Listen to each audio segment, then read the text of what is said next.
image qu'il ne fallait pas voir. Pour la première fois depuis des mois, et alors que sa santé décline fortement, Elisabeth II a été aperçue en public. Le 29 mars dernier, Sa Majesté a assisté au service rendu à son défunt mari, le prince Philippe, à Westminster. Accompagnée de son fils Andrew, la monarque s'est aidée d'une canne pour atteindre son siège, depuis lequel elle a honoré la mémoire du duc d'Édimbourg. Pour cette cérémonie à laquelle la plupart des membres de la couronne britannique ont assisté, Buckingham Palace avait tout prévu. Notamment la couverture médiatique. Car seul un photographe a été autorisé à pénétrer à l'intérieur de l'abbaye. J'étais avec deux attachés de presse souriants et agréables de Buckingham Palace, avec qui j'avais déjà travaillé auparavant, a raconté Richard Paulle dans les colonnes du Time. Selon Richard Paulle, l'entourage d'Elisabeth II lui a interdit de prendre des photos à un moment très précis du service.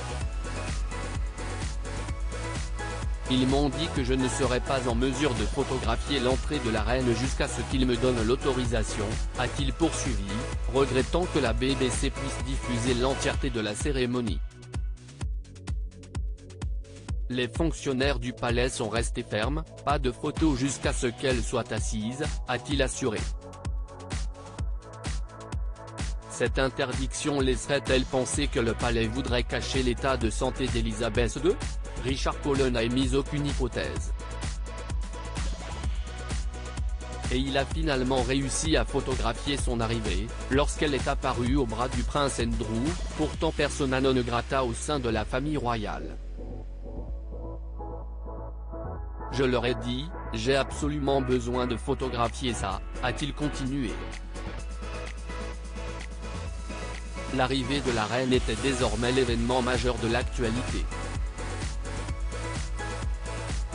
Elisabeth II, son choix a fait polémique. Je pouvais les voir hésiter, mais ils ont répété que l'ordre de ne pas prendre d'images venait d'en haut et que cela ne dépendait pas d'eux, a encore assuré le photographe.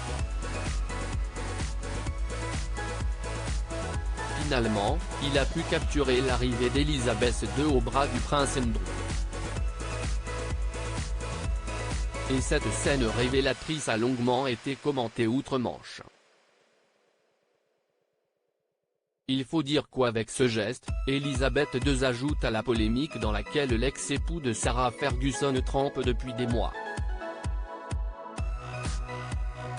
La reine a exécuté l'un des gestes de langage corporel les plus controversés de tout son règne, a analysé l'experte en langage corporel Judy James dans les colonnes du Mirror. Après avoir remonté l'allée au bras d'Andrew, elle s'est arrêtée devant les yeux du monde pour sourire et le remercie avant de prendre place au service commémoratif de son mari.